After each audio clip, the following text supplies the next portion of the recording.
Hey guys, welcome to our channel. In this video I'll show you guys how can you download Zoom on laptop and PC. If you want to download a Zoom app on your device, you have to follow the steps.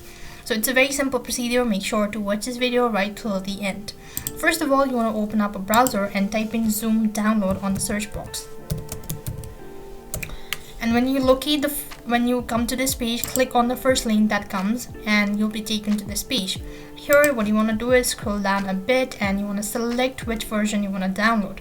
So whichever version you like, just click on the download button, and at the top of the page you could see it's downloading. Once it is downloaded, then you want to double tap on the file and you want to click on the run button. Now you have to install it. So after which you'll be taken to this sort of page. You just have to wait patiently until it is installing completely. So this is how it's going to look like. So click on the done button. Now you can either go ahead and join a meeting with the help of the code, or you could actually go ahead and create your account or log in. Select whichever method is convenient for you, and that's the way you could download Zoom on laptop and PC. I hope the video was helpful. Make sure to like, share and subscribe to our channel. Thank you for watching. See you in the next video.